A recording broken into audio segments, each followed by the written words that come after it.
Good evening. We're coming into this room tonight from our closed session where our meeting was called to order, so we'll be able to begin. And to start our meeting tonight, we're going to have a presentation on our dual language immersion program. And for that, I'm going to turn it over first to our Assistant Superintendent, Dr. Pamela Nathan. Thank you. Good evening.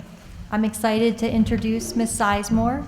Ms. Sizemore is West Windsor-Plainsboro's World Language Supervisor. I had the pleasure of seeing the parent session last night for the dual language immersion program. A fabulous turnout and an opportunity for Ms. Sizemore and the skilled teachers in the program to share with parents. And tonight, for the board, another presentation, very similar, on our dual language immersion programs in district. I just want to make one other reference because this week, or early last week, we were actually also reviewed as a model program for world language as well, and several districts visited. So really K-12, just the fantastic programs under Ms. Sizemore's leadership. Thank you, Dr. Nathan, and thank you all for inviting me to do this.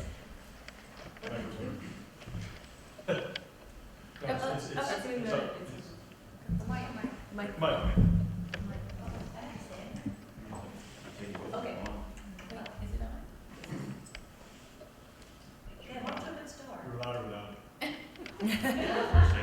Okay.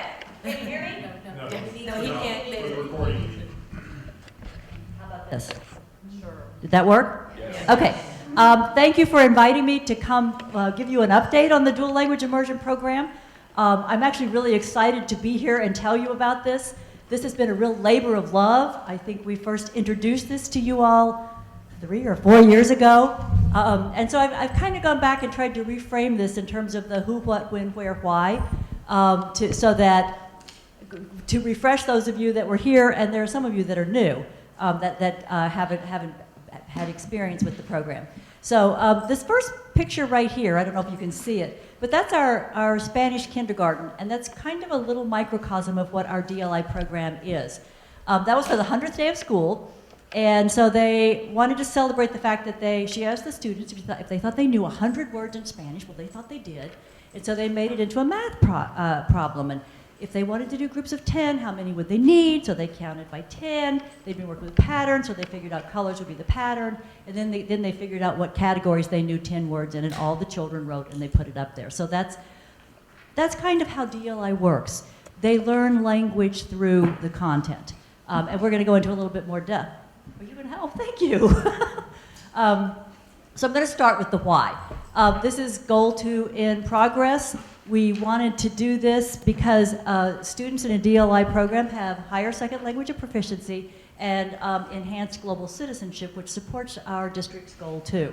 But we were also very much inspired by all the research that showed all of the brain benefits to students that are raised in these immersion programs, including enhanced cognitive skills and improved academic performance. So this slide right here it's just a little graphic of a lot of the brain benefits that students who are raised in immersion programs and actually learning content in 2 different languages, some of what happens. And this happens because you get new neural pathways that emerge as a result of trying to process content in 2 different languages. And so they have, you can read them for yourself, but it also enhances mental health. I'm counting on that one. And academic performance. Students in dual language programs consistently outperform monolingual peers on state-mandated tests regardless of demographics. So that really inspired us to sort of do this for our children. We wanted this for our children in the district. This one I think is counterintuitive. Like some of those in a dual language program, it's just intuitive. If half your instruction is in another language, obviously you're going to have higher proficiency in that language. If you're examining other cultures, it's going to increase your global competence. But this one, I think, is almost counterintuitive because it shows that by 5th grade, students in dual language programs who are having half of their instruction in another language, by 5th grade, they are 7 months ahead in English language arts of their monolingual peers, and by 8th grade, statistically, like equalized for everything else, they're almost a full academic year ahead. Now, their trajectory is different. It looks very different because they're learning so much in those early years that often there's what we would call like a dip in English language arts in maybe first and second grade. Now, we haven't seen as much of that as we thought. We have seen a little bit. But that's because, it's not because they can't do it, it's because their brains are processing so much. So their trajectory looks a little different. But their English language arts eventually not only catches up, but moves beyond. So I just wanted to, that's one of the things I always try to bring up with the parents. So that was the why. What? Dual language immersion provides curriculum in English and a second language. In our case here in West Windsor, it is Chinese and Spanish. It integrates academic content and language acquisition. They learn the language through the content, mostly. Of course, there's also target language, language arts, so they get that as well. And we make sure it's aligned to New Jersey academic standards in English language arts, mathematics, and all the other content areas. They use the same curriculum as the other, first grades, kindergartens. Okay, program structure here. That's our little kindergarten, Chinese kindergarten doing morning exercises. Program structure here in kindergarten, from day one, minute one, everything that happens inside the classroom happens in the target language.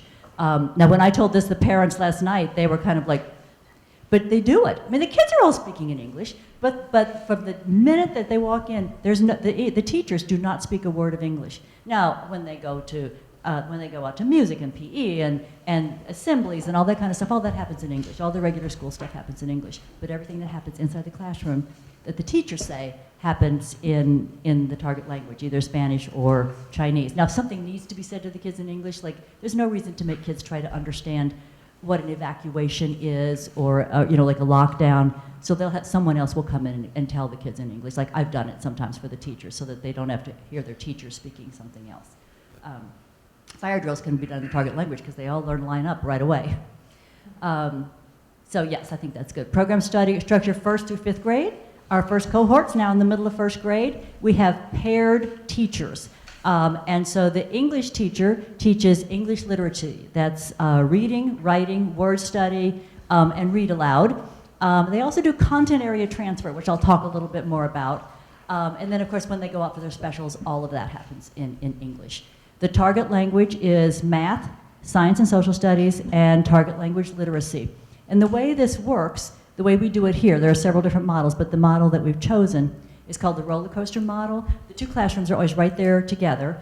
And so if you have, say, Spanish in the morning and then English in the afternoon on Monday, then the next day would be English and Spanish, Spanish and English, so it's a roller coaster. So that's, sometimes kids are fresher in the morning, and that way both languages get a chance to have the kids in the morning. And the teachers work really, really closely together. The content area transfer has been part of our new learning this year. This is a new program. I'm doing a lot of learning. So I brought a lot of experts in to help me do this because it's really important that the kids, if you're teaching it in Chinese, they still have to know how to do it in English. I mean, they've already learned the skill, but they have to be able to talk about it. So that's one of the things that we've had a lot of help with, and it's working really well, partially just because, or largely because our English teachers are just so amazing. They're doing such a good job. And so we'll talk a little bit. Well, I'll just give you, for instance, I was in the Spanish class last week, and they were doing odds and evens in math, in Spanish. I walked into the English class, and the English teacher was doing what looked like any normal literacy lesson. She's holding up the book. She's asking the kids to make predictions on what they see on the cover, which is how they handled literacy in 1st grade. So the kids were thinking, and they were like, this might be a musician. It's amazing what these kids come up with. They're very creative. But the name of the book was Even Stephen and Odd Todd. And as they go through, now she's treating this just like any other literacy book, but Even Stephen lives on a house with 2 floors, and he has 4 cats and 6 dogs and 8 fish, and of course Odd Todd has only odd-numbered everything. So all that content is getting reinforced. Morning meeting is a really, really good time to do that. You can ask the kids, like they can have a word of the week be something, say microscope if you're doing something in the other class. And so they can talk about, what are you doing in the other class, and that's involving a microscope. So they don't reteach it, and they certainly don't translate it. That would kill the program. But they talk about it in the English class, so that the kids, they have to know this. We're going to test them in 5th grade in English, so we have to make sure we do this with them. Okay, eligibility and transportation, as you know, probably kids in any of our in any of our 4 elementary sending districts are eligible and bused. Like you could be a town center kid, and if you want to be in the Chinese program, we'll bus you to Hawk.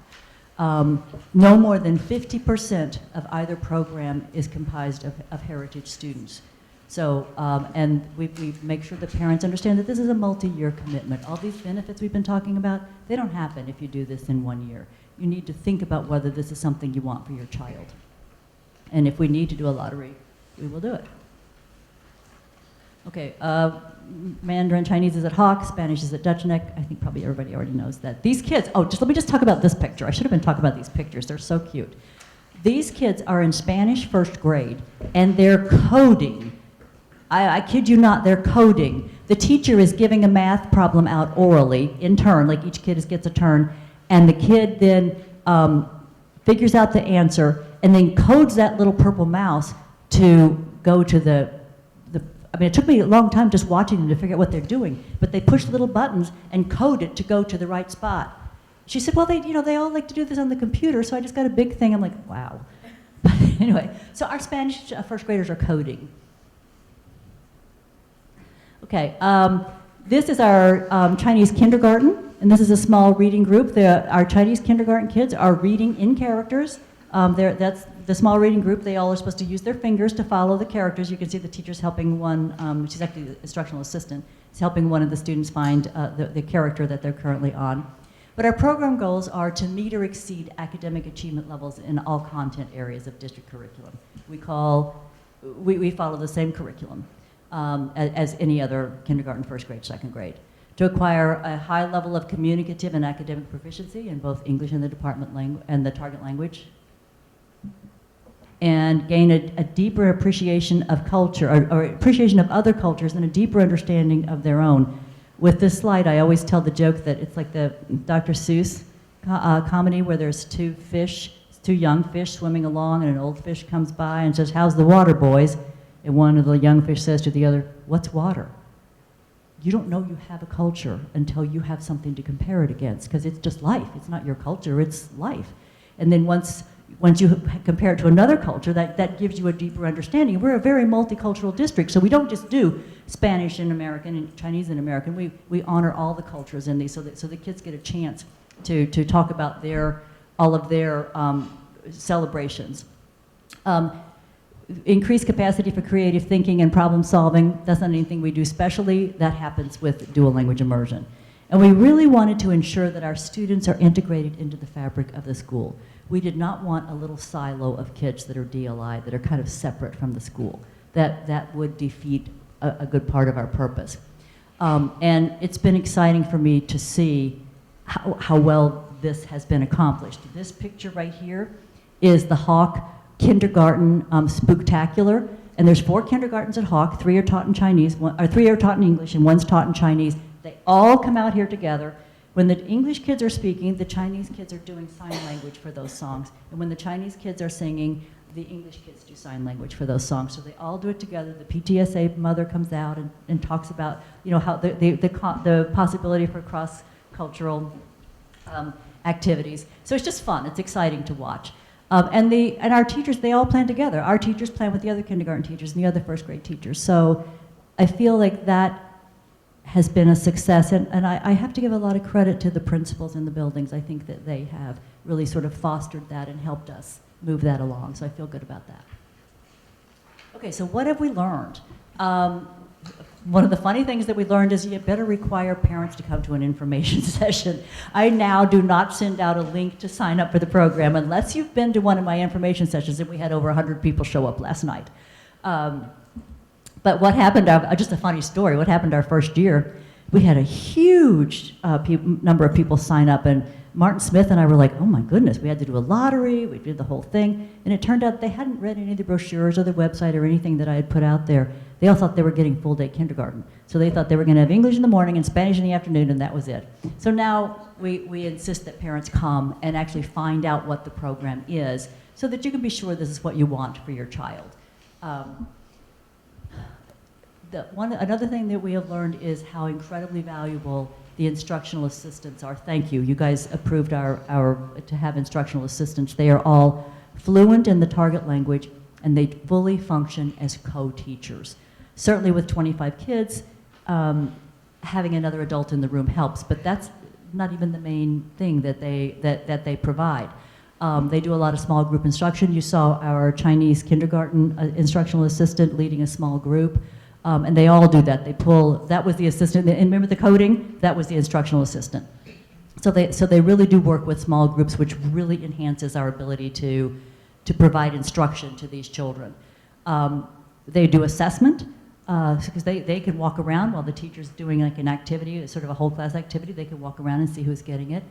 And another really big thing that we've learned is that it provides uninterrupted instruction in the event of a teacher absence. Teachers are out for PD, they get sick, the kids get sick, and the instructional assistant has been working in there teaching the whole time. It's seamless.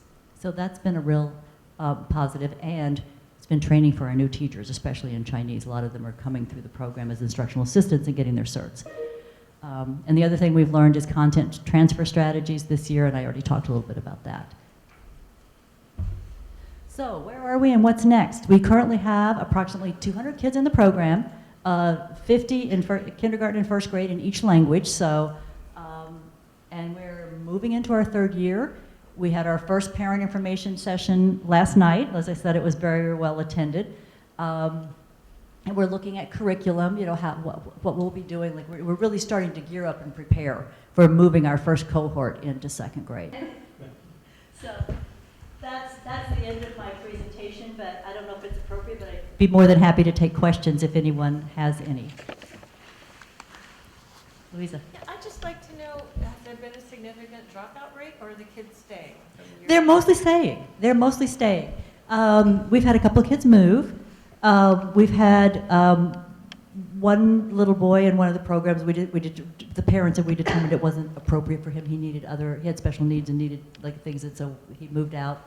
But maybe I think one other kid has moved out that wasn't a move away. So, knock wood, for the most part, they're staying.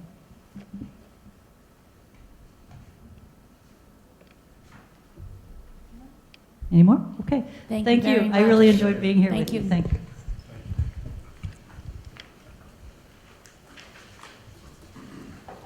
Oh, if I may, I promised to pass out these are the brochures that we give parents, so that it kind of gives some information if you're interested. And this is a copy of an article that I wrote about our program. So if it's with your permission, I'll pass it. With the article, I wrote it in collaboration with Carl Cooper, who is our social Right. service. Thank you, Sharon. Thank you very much.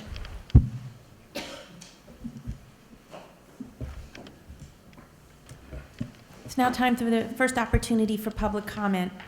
The board invites thoughts and reactions on agenda items and items of concern from members of our public who are present.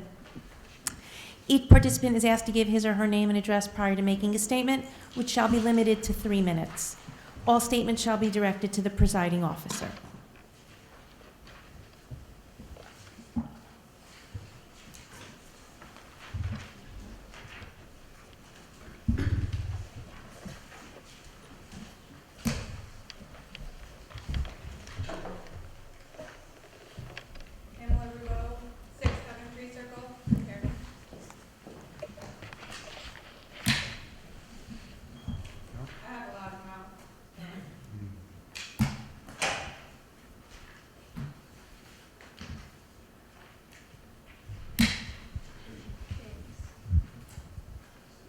Pamela Rubo, 6 Coventry Circle. There's a few items that I would like to bring up to the board. The first one is I was very sad to see Dr. Carter's residence, resigning. So one of the things, I guess, for me as a parent with multiple kids in schools and principals being the way a school can make it or break it, right? I've had principals that are awesome, and you see a difference in school versus principals that are, not so good, and you see that struggle within the school itself.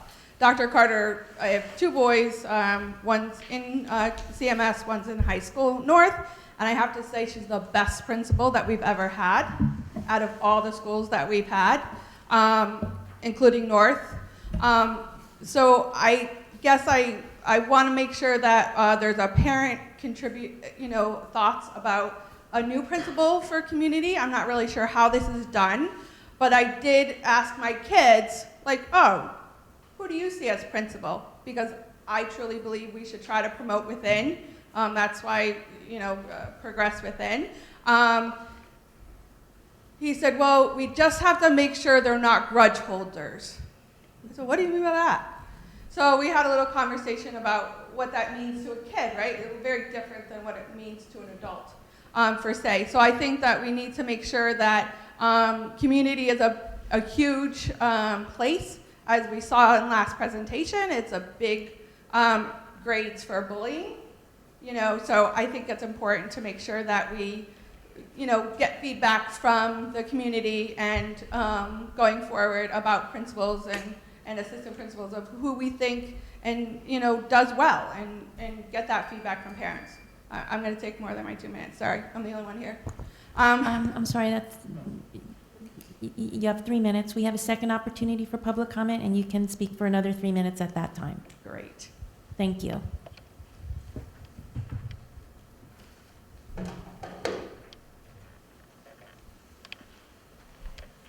Is there anyone else? All right, so we'll close the public comment period now, and we're going to move ahead with the voting portion of our agenda. Our first items fall under administration. There's a couple. Oh, I'm sorry. I apologize. We're not going to that. I have it here and I didn't read it. I skipped right over it. I apologize. We're going to go to our committee reports. We're going to start with administration and facilities, and for that, we'll turn it over to Tony Flores. Almost didn't get a chance. The A&F committee met on February 18th. We reviewed policies and regulations, the policy on athletic field light usage, and policy and regulations for the use of school facilities.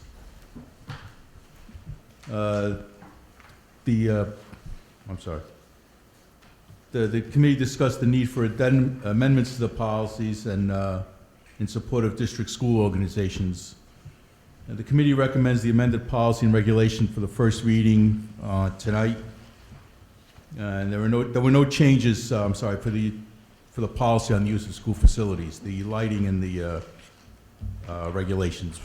The lighting policy and the regulation policy has some changes. If you have any questions, come back to the committee afterwards. We discussed the special education review, program review. There was a kickoff meeting for the special education review on February 6th. The public consulting group provided an overview of the process for nearly 50 stakeholders. PCG, which is the consultant, also provided an activity that allowed parents, staff, and community members to provide feedback to guiding questions. Next steps will include classroom walkthroughs, student and parent focus groups, and IEP file reviews.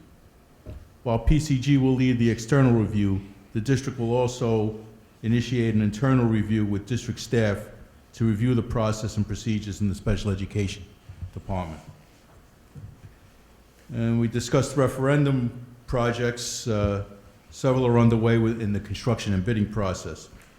Fire alarm system replacement is completed village, with final inspections taking place during spring break. The Dutch Neck fire alarm replacement is underway, with cabling installation currently taking place. Millstone River is scheduled for the summer of 2020. New generator systems have been installed and are functioning properly.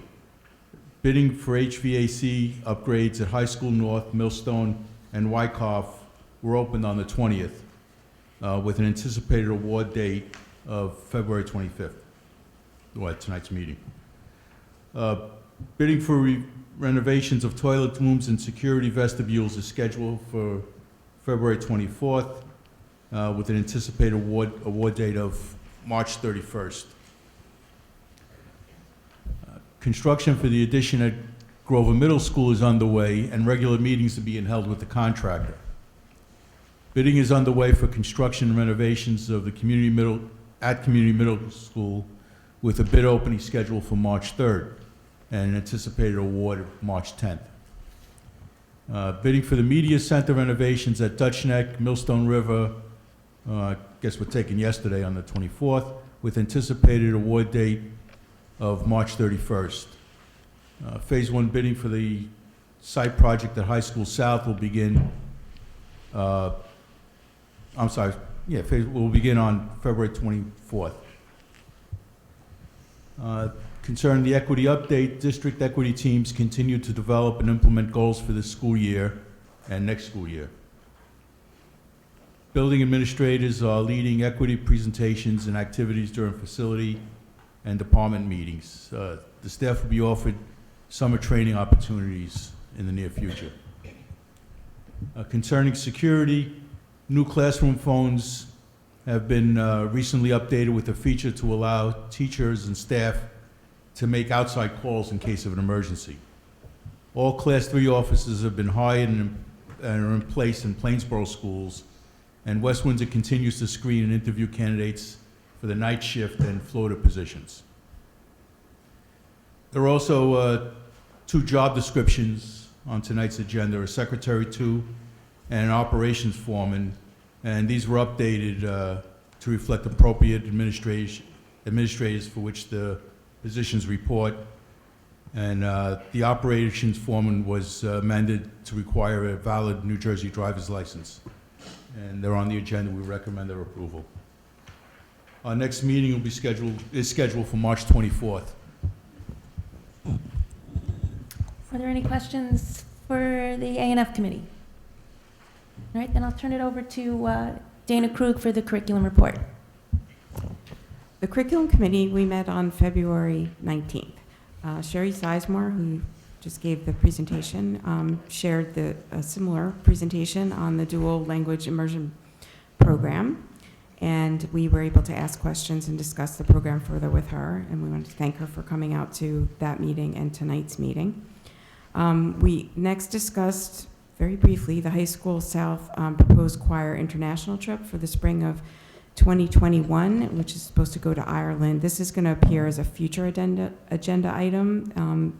It is not on the agenda tonight for a vote. The committee recommends approval of the 2020 Financial Literacy Summer Course online platform from Apex Learning at a cost not to exceed $125 per student. The committee also recommends approval of the second of the 5-year cable TV interlocal shared services agreement between West Windsor Township and the WWP School District. We also recommend approval for 2 professional development opportunities. One is with Handle with Care to provide a 2-day training on the Handle with Care techniques for district staff at a cost not to exceed $4,800 plus travel expenses for the instructor. And the second is a 1-day fishbird training workshop for district staff members at a cost not to exceed $3,000. The committee also recommends approval for the disposal of the following obsolete items in accordance with regulations 7300.1, 1230 video cassettes for Community Middle School Media Center, 3,490 books from High School North Media Center, 246 books from the High School South Media Center, 664 books from the Village School Media Center, 1,012 books from Wyckoff Elementary Media Center, 533 books from Maurice Hawk. All of these have met one or more of the criteria of being so outdated as to no longer serve as worthy instructional tools, or are so worn and or damaged to preclude effective use and economical repair or restoration. The committee also recommends approval of the Community Education Summer 2020 Youth and Adult Programs. The committee recommends approval of several overnight trips as follows. For Community Middle School, 6th grade students to attend outdoor education to Camp Canadensis in Canadensis, Pennsylvania in June of this year. The cost is approximately $225 per student. And for both middle schools, Community and Grover, future problem solving students to go to the University of Massachusetts in Amherst in June. The cost of that trip is approximately $900 per student, and to National History Day competition at the University of Maryland in College Park, Maryland in June, and the cost of that trip is approximately $300 per student. The next meeting for the curriculum committee is March 24th. Thank you. Are there any questions about the curriculum report? Now we will go to the voting portion of our meeting. We have two additions. First, I'm going to add in on the administration items, number 2, we need to add in one additional case number. That would be 207848 MRS 0207-2020. For the other addition to the administration items, I'm going to turn it over to the board attorney. Madam President, this will be item A7, motion to deny the HIB appeal in matter number GMS 1126-19002 as heard in executive session. And I neglected to just announce when we came out that in addition to the items on the agenda, the board also discussed under box number 7, matters involving anticipated or pending litigation in Office of Special Education complaint. That just is the only addition to the exec session agenda. Thank you. So with that, could I please get a motion on items 1 through 7? Martin and Robin. Are there any questions? Okay, we'll start with Mr. Chang. Yes. Mr. Flores. Yes. Ms. Ho. Yes. Ms. Krug. Yes. Ms. McCune. Yes. Mr. Whitfield. Yes. Ms. Zovich. Yes. Ms. Juliana. Yes. Ms. Case. Yes. Could I please get a motion on the curriculum and instruction items 1 through 9? Rachel and Graylin. Are there any questions? Okay, we'll start with Mr. Flores. Yes. Ms. Ho. Yes. Ms. Krug. Yes. Ms. McCune. Yes. Mr. Whitfield. Yes. Ms. Zovich. Yes. Mr. Chang. Yes. Ms. Juliana. Yes. Ms. Case. Yes. Could I please get a motion on the finance items 1 to 10 plus the blue addendum? Isaac and Louisa, are there any questions? Okay, we'll start with Ms. Ho. Yes. Ms. Krug. Yes. Ms. McCune. Abstain from item 1A, yes to the rest. Okay. Mr. Whitfield. Yes. Ms. Zovich. Yes. Mr. Chang. Mr. Flores. Yes. Ms. Juliana. Yes. Ms. Case. Yes. So at this time, I'm going to turn it over to Dr. Russo, who is going to give us our next presentation on the 2020-2021 budget.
presentation on the status of where we are with the budget currently.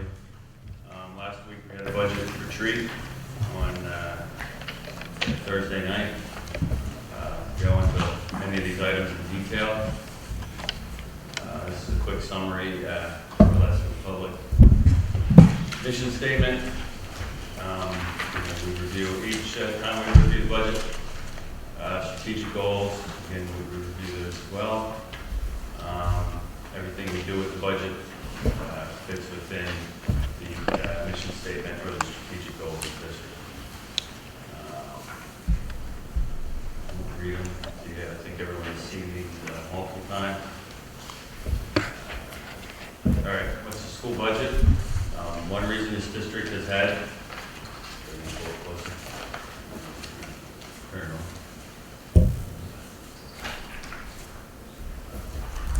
one reason this district has had financial success is because it views the budget as a planning tool, considers contingencies, it manages risk, it must be fiscally responsible, the budget's a reflection of the community values, and the budget must consider safeguards and buffers. I can share that many districts that don't view their budget in this way are struggling financially. Okay, budget process and timelines. As soon as one budget's completed, we're working on the next one immediately. Discussions with various departments and just communications in general. Governor's budget address was today. We should expect our aid numbers statutorily within 48 hours, which is Thursday. March 10th, we should adopt the budget and submit it to the county office for their approval, which they have weeks upon weeks. That there's not a definite date which they have to approve it or deny it, but there's communication back and forth if needed. We have to have it in time to advertise it, which is 4 days prior to April 28th, which falls within the statutory timeline in which we can have a public hearing on the budget. What are the budget parameters? 2%, you can increase your tax levy by 2%, unless you can find adjustments. There's two adjustments: healthcare adjustments, meaning you have a substantial increase in your healthcare costs compared to the state program, and banked cap. And actually what the healthcare adjustment is, the state has a significant increase, and you can follow their increase. And then and then you have it for enrollment growth more than 10%, and then you have banked cap, which means you could have spent 2% plus a healthcare cost adjustment and possibly a student growth adjustment and didn't ask for it.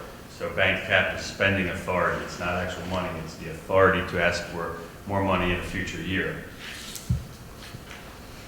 We have $1.4 million or so in banked cap. What that means is over the last 2 years, we've not asked for our full amount. We've gone to 2%, a little over 2%, but we've been able to go higher and have not asked for that. What are the budget stressors? They're significant this year, quite significant. Special services, Project Freedom, we're looking at increases in tuition, $2 million. Facilities custodial contract renewal, we're looking at an increase of $1.4 million or so. Healthcare costs, $1.5 million or so. Staffing needs due to program growth, $400,000 or so. Transportation, $1.2 million in growth due to special needs contracts. Salary increases, as per the negotiated agreement, are $2.3 million or so. In ESIP, we have the first year cost before the program's operational. You're looking at about $615,000 increase. They're the singular large stressors on this budget.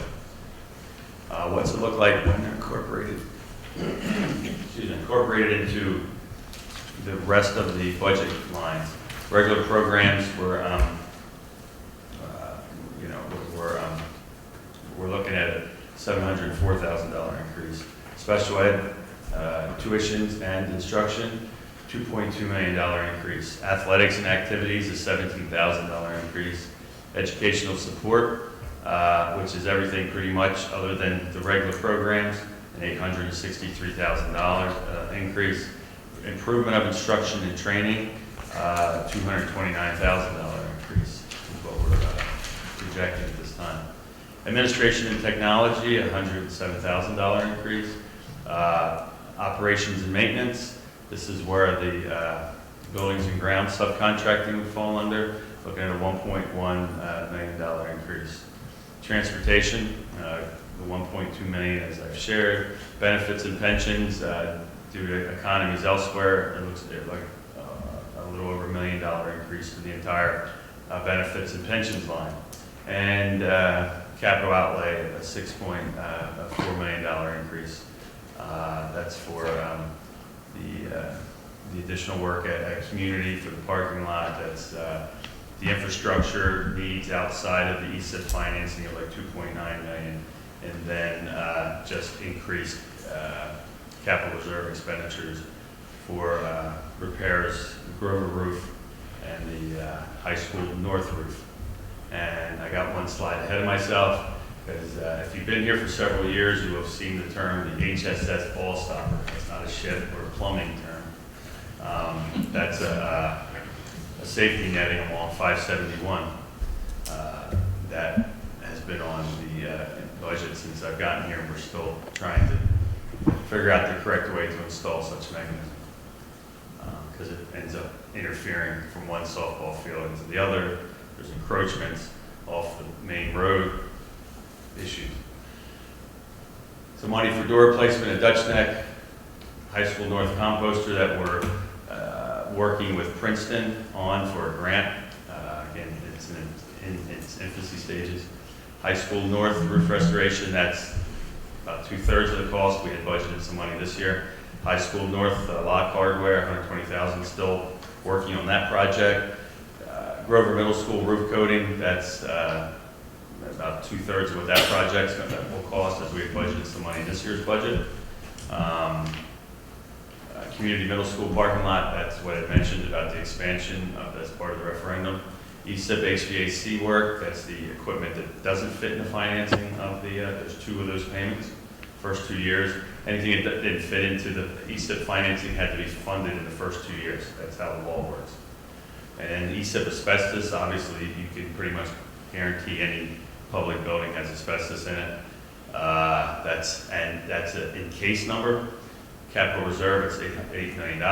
Annual building and grounds projects, that's your parking lot asphalt repair, your concrete repair. We find issues district-wide, put a district-wide bid together, bring someone in, go out the bid, bring someone in, and fix those areas. Carryover projects, that's that money that I mentioned that's already budgeted this year. The total is $1.4 million.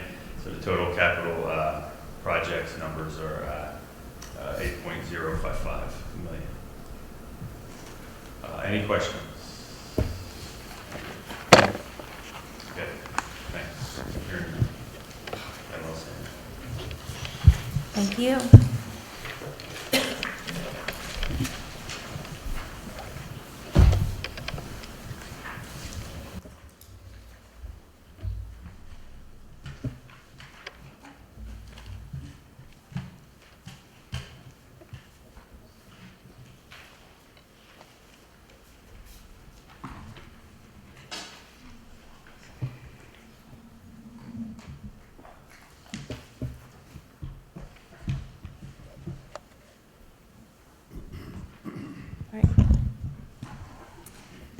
Could I please get a motion on the personnel items 1 to 3, plus the green and yellow addendum? Dana and Tony. Are there any questions or comments? Start with Ms. Krug. Yes. Ms. McCune. Yes. Mr. Whitfield. Yes. Ms. Zovich. Yes. Mr. Chang. Yes. Mr. Flares. Yes. Ms. Ho. Yes. Ms. Juliana. Yes. Ms. Keish. Yes. I'd like to take a moment to acknowledge the retirements of 3 people who we just voted on. Kim Harfinest is retiring as a nurse at High School North after 18 years with the district. Christine Unziato, a science teacher at High School North, is retiring after 27 years with the district. And Lisa Phillips, KE instructor at Dutch Neck, is retiring after 21 years in the district. I'd like to take a minute just to thank them for all their hard work and attention to our children and wish them the best in their retirement. Could I please get a motion to approve the minutes from our January 28th meeting? Graylin and Isaac. All those in favor say aye. Aye. Are there any abstentions? Or opposed? Are there any liaison reports? Is there any new business? That brings us to the second opportunity for public comment. Each participant is asked to give his or her name and address prior to making a statement, which will be limited to 3 minutes. All statements shall be made to the presiding officer.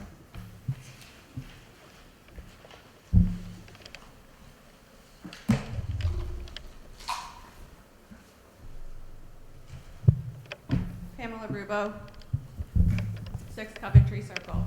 First, I would just like to say that if you're going to enforce your 3 minutes on us, we would ask that you politely come to your meeting at 7:30 on time, because I sat here for 20 minutes waiting for you. So I think that's a give and take. You guys are supposed to be out here at 7:30, so go back into closed session afterwards. We could both play the games both ways. Second is, I've always been in the school system for 11 years now, I guess, a parent who prides myself in going to the school and making it work with the school. Last time, I made some comments, and my kids suffered the consequences. The comments that are made here at this Board of Education meeting is from a parent. My kid should not have consequences taken on them after I say something here. It is BS that happened. And let me tell you how pissed I am. My kid did not know I said something. My kid had no idea, but he ended up with intention. Guess the eyes at the door are now doing their job. It's ridiculous. Kids should not suffer the consequences for adult actions. Just like when I say something to a principal about a teacher unfairly treating my child should not suffer those consequences. And that has happened twice within the last 2 months in this school district. And it's not acceptable. I don't pay the kind of taxes. I'm not the kind of parent. I'm not the parent that sits here and complains. I'm the parent who supported Chromebooks. I'm the parent who supported Whole Child. I'm the parent who goes after what's good for this school district. Let's do the reverse. From the Board of Education, do the right thing for the parents and for the kids so they don't suffer the consequences. It needs to have action taken.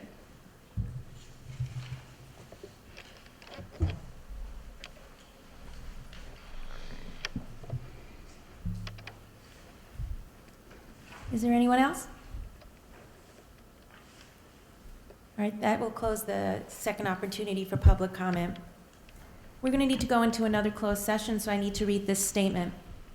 Whereas the Open Public Meetings Act authorizes boards of education to meet in executive session under certain circumstances, whereas the Open Public Meetings Act requires the board to adopt a resolution at a public meeting to go into private session, now therefore be it resolved by the West Windsor-Plainsboro Regional School District Board of Education that it is necessary to meet in executive session to discuss certain items involving personnel matters. Be it further resolved that any discussion held by the board which need not remain confidential will be made public as soon as feasible.